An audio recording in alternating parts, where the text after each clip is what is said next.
I didn't know that they opened without a key. Oh yeah, they have some pretty nice stores. That's the secret.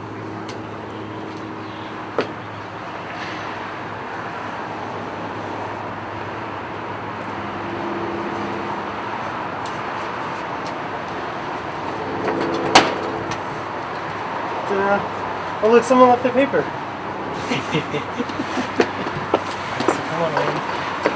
Come on in. Trespassers will be cited. I actually have been cited for that too. I actually went to jail. Oh my goodness. For being up here? Yeah. In this abandoned space, the signs of neglect, forgotten monster bike racks, you get an eerie sense of isolation in the middle of a bustling metropolis. We're on the roof of the main library in downtown Long Beach, in what was once a park that was open to the public. You know, since the last time I showed you this rooftop, the gate has become a little bit more inaccessible, and the park itself has been more inaccessible. Yeah. What I really like about it is, to me, it's a clean slate. Elliot Gonzales is a local activist who is leading the movement to save the park on top of the library. This movement is a major part of a long-term dream to turn Long Beach into a city that is completely sustainable. As a global city, as an international city, we're definitely trying to make our mark and make an impression to the world. Sustainability is integral in the city's vision. And saving the rooftop park is a big step towards achieving that vision. As you can see, there's little spots of algae and just some wear and tear. Mm-hmm. That's actually from water that stays stagnant on the roof when it rains. The problem as to why they were closing down the park in the first place is it was actually leaking into the membrane of the library. As you know, they almost closed down the library because of this, but there was no solution. So a couple of years ago, about 2 or 3 years ago, they spent $1.5 million to create this temporary solution. And as you can see, it's not effective at actually addressing the issue of water staying stagnant on the roof. What we're proposing is to permanently address the solution, and all the water, instead of it staying on this roof, will be diverted into native landscaping, which is what this park was intended to be. It was a green roof. The green lifestyle is key to almost everything Elliot believes in. Spend any time with this young man, and beneath the soft-spoken demeanor, you'll discover a quiet yet fierce determination. I really feel like nature is very important. I consider it sacred. I think we have to do the best that we can as humans to become stewards of the earth and to take care of the planet and each other and all the living beings on it. The trek he made to reach this point in his life has been somewhat circular. He was born in Long Beach, but in the 80s and 90s, Long Beach was not a good place to raise a child, so my mom wanted us to grow up somewhere else. They moved to Avon Park in Central Florida when he was 3 years old. It's the furthest you could possibly get from the beach anywhere in the state.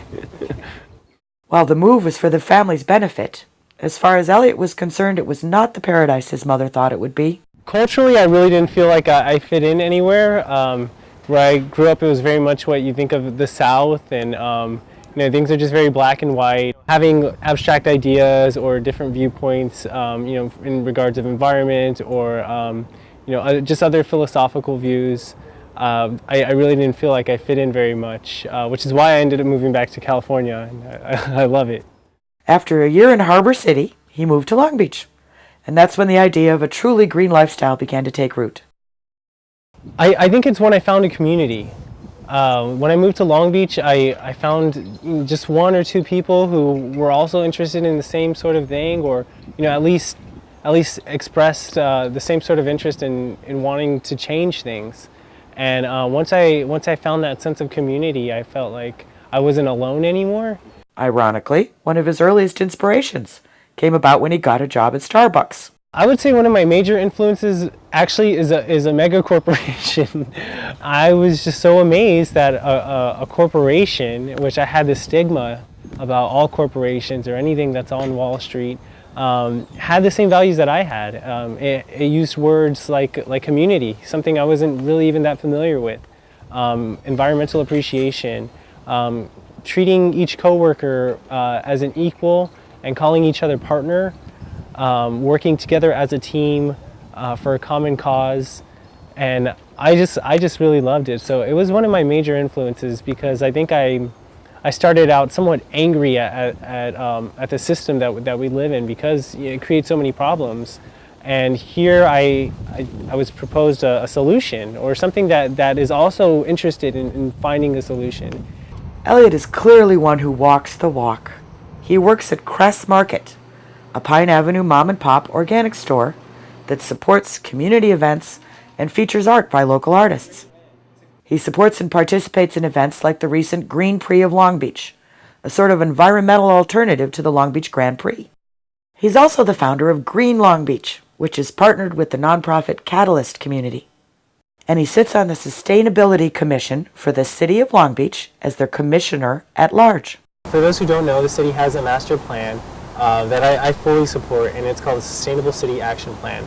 And it is our plan to make our city green, sustainable, and when you hear those terms, there's actions behind it. We're talking about reducing carbon emissions, we're talking about greening the port, what that actually looks like. We're talking about getting off of the grid, using our own local sources of energy, depending entirely on our own groundwater, by not using wasteful practices as an entire city, composting, mulching, and concepts and ideas that really are necessary for us to go into the 21st century and call ourselves sustainable. And a lot of those issues, I think, go back to this rooftop, and that's what our vision is what we're trying to do here. Is we want to showcase the concepts that are in that plan, so that everybody who has access to public transit, everybody in our entire city will be able to understand and have a visual example of those concepts being used in place.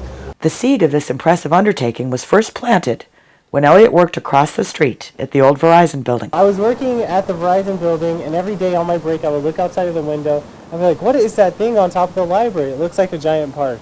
And then once I came up here, I don't know, I guess I just I fell in love. I thought it's a great concept. You know, there's just the idea of a park, a central park on a rooftop. It has this great landscape of the city around it, and at the time it was lush and green. So you have this experience with nature while you're in the center of the city. The problem was that the roof was burdened with millions of pounds of soil and plants that required excessive amounts of water. It compromised the integrity of the structure and caused water damage throughout the library. The soil and plants were removed, the roof was sealed, and to this day the rooftop remains closed. Ironically, not all the greenery was removed.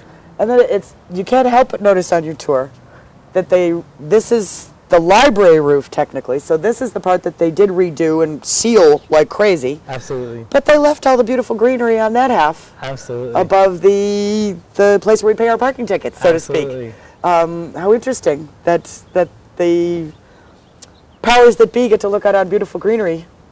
Definitely. While now the Wells Fargo building tenants and everything get to look on this. Once he discovered the park, Elliot began his crusade to save it. I was at the council meetings every Tuesday saying, hey, you guys should do something, we should do something. And so they gave us a little test plot. The test plot was intended to show the benefits of drought-tolerant plants that would require less water and be less of a burden on the building's structure. But it became apparent that more than the park was at stake. Soon after we'd begun that project, they were talking about closing down the library for the park, for the very park that we're on right now.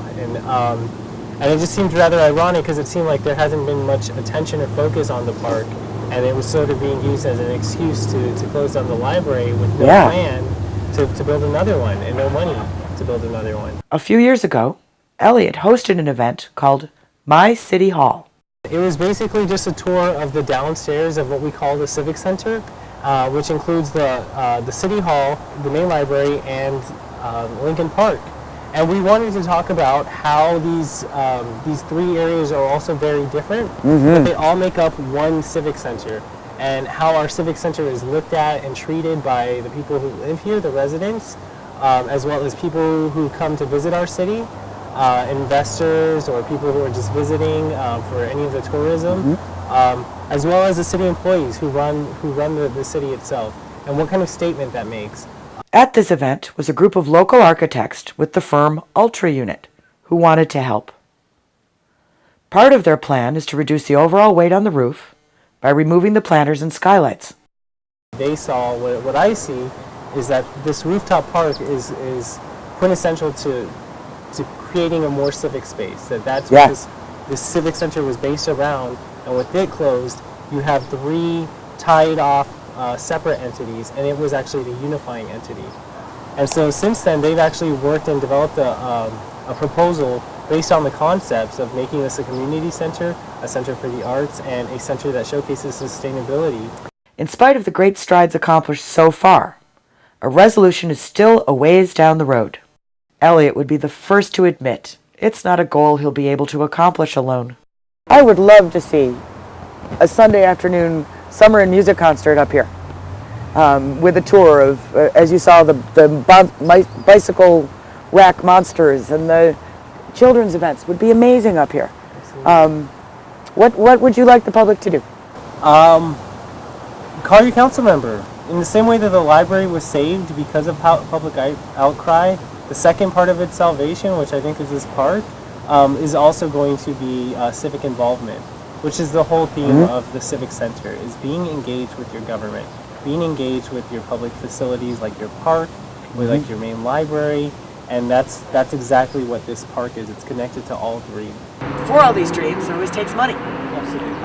It's a hard thing to talk about, but what kind of funding do you need, and what are your plans?